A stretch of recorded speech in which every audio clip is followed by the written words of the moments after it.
کیا ہم اسی حال میں مرنا چاہتے ہیں؟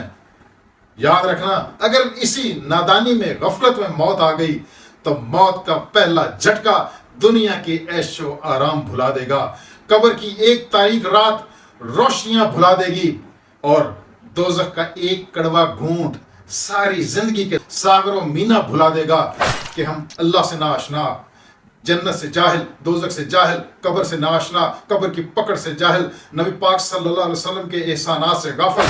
بسم اللہ الرحمن الرحیم۔ السلام علیکم ورحمۃ اللہ وبرکاتہ۔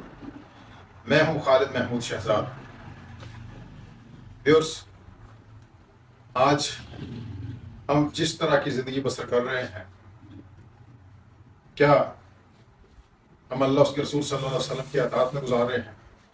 ہم میں سے ہر ایک اپنے اپنے گریبان میں جھانکے، مرد ہیں یا خواتین، سب کو اس بارے میں سوچنا ہے۔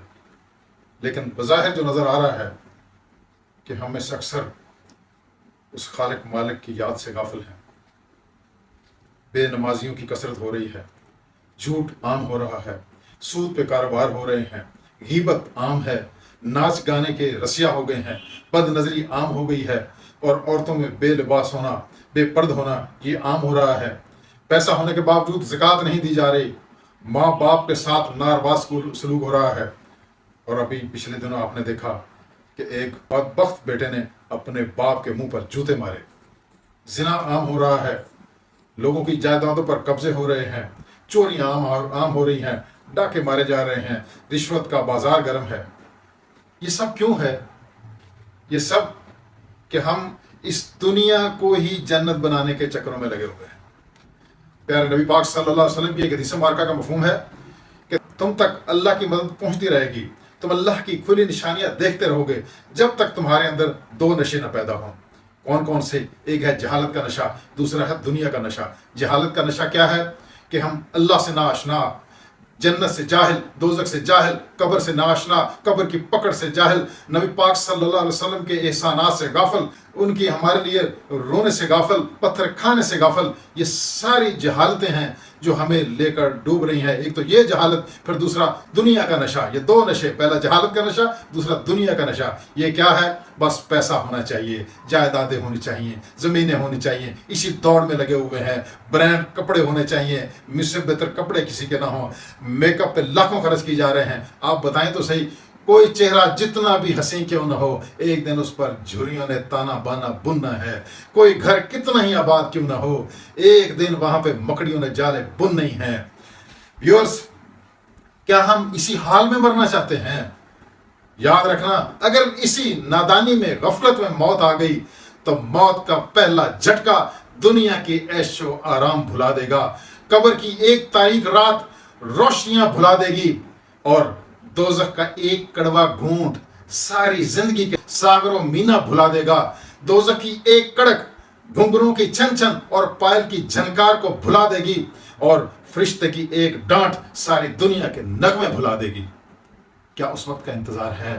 نہیں، واپس آ جائیں، ہم اللہ کی طرف لوٹیں، اللہ کی طرف لوٹیں، اس رب کے ساتھ لو لگائیں، اس کی مان کر چلیں، توبہ کر لیں، اس غفلت کی زندگی سے باز آ جائیں۔ یاد رکھنا، دنیا میں اللہ کی خاطر جو دکھ درد سہے، جو صبر کیا، تو پھر کیا ہوگا؟ جنت کا ایک گیت، جنت کا ایک سر، جنت کا ایک ساز، جنت کی ایک آواز دنیا کے دکھ درد کا مداوا بن جائے گی۔ اور کیا وہ وقت ہوگا جب اللہ خود عرشوں سے پردے ہٹا کر کہے گا، میرے بندو تمہارا رب تمہیں سلام کہتا ہے۔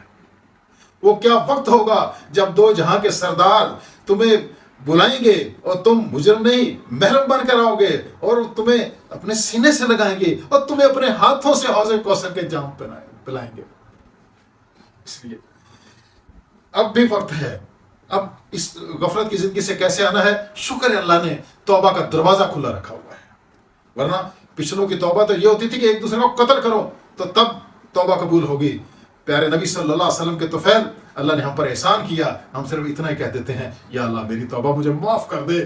اللہ سارے گناہوں کو معاف کر دیتا ہے، صرف معاف نہیں کرتا، قرآن میں آتا ہے کہ وہ ان گناہوں کے ڈھیروں کو نیکیوں میں بدل دیتا ہے، اور پھر گناہوں سے پاک۔ حدیث مبارکہ کا مفہوم ہے کہ جو گناہوں سے توبہ کر لیتا ہے تو وہ ایسے ہو جاتا ہے جیسے اس نے گناہ کیے ہی نہیں۔ تو کتنا ہمارے رب کا کرم ہے.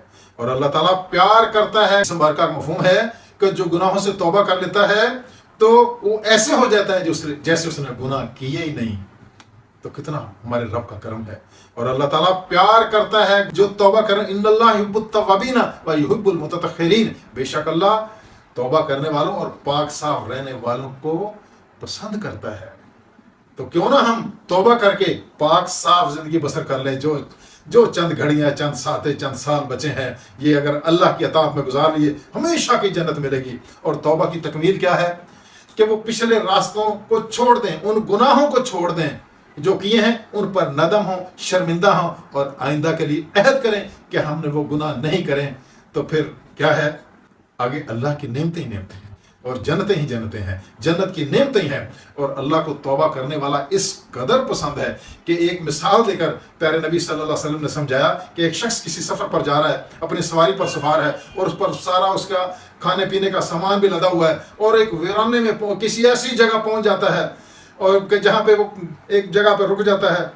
یعنی وہاں پہ کوئی زندگی کے اسباب نہیں ہے، کوئی پانی نہیں ہے، کوئی کچھ نہیں ہے. سستانے کے لیے ایک جگہ کہیں پہ اترتا ہے، لیٹ جاتا ہے، تو اچانک دیکھتا ہے کہ اس کی سواری غائب ہے. اب ادھر ادھر دوڑتا ہے، کہیں کچھ نظر نہیں آتا، نہ پانی ہے، نہ کھانا ہے، نہ نکلنے کا راستہ ہے، اور وہ خوفناک جگہ ہے. اور وہ مایوس ہو کر اسی جگہ پر لیٹ جاتا ہے کہ اب تو موت کا انتظار ہے. اور ابھی اچانک اس کی آنکھ ایسے کھلتی ہے تو اس کی سواری اس کے سامنے ہوتی ہے.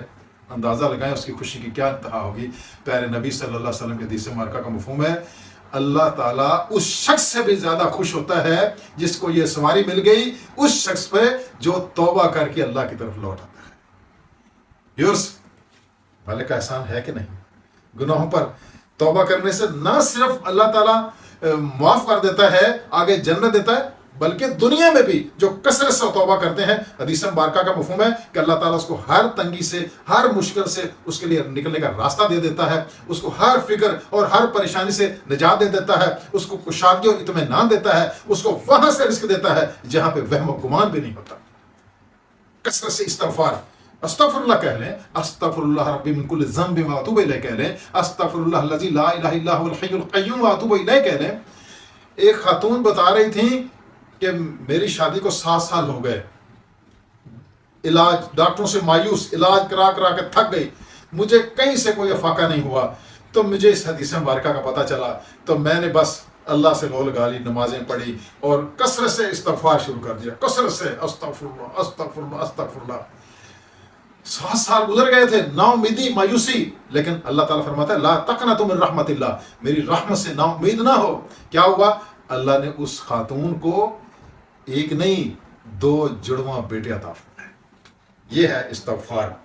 سب کچھ اللہ تعالیٰ کرتا ہے، دعائیں قبول ہوتی ہیں اور گناہ معاف ہوتے ہیں. اس لیے سب سے گزارش ہے کہ ہم گناہوں کی زندگی سے توبہ کر کے واپس آ جائیں، اس اللہ کو راضی کریں، نمازیں پڑھیں، ہر گناہ سے بچیں، ہر نیکی کریں. گناہ دوزخ میں لے جائے گا اور نیکی جنت میں لے جائے گی. اور توبہ پھر بھی اگر غفلت سے پھر گناہ ہو جاتا ہے پھر توبہ کر لیں، جتنی مرتبہ مرضی کریں. وہ مالک یہ نہیں کہتا کہ کیوں توڑی ہے، وہ یہ جب بھی ہم آتے ہیں اللہ تعالیٰ ہمارے سارے گناہ معاف کر دیتا ہے. اللہ تعالیٰ سے دعا ہے کہ اللہ تعالیٰ ہمیں سچے دل سے توبہ کرنے کی توفیق عطا فرمائے. ویورز، اگر آپ کو یہ ویڈیو پسند آئی ہے تو اس ویڈیو کو لائک کیجیے اور میرے اس چینل کو سبسکرائب کیجیے اور بیل آئیکن کے بٹن کو دبانا نہ بھولیے تاکہ میری ہر نئی آنے والی ویڈیو اس کا نوٹیفیکیشن آپ تک بآسانی پہنچ سکے. Thank you.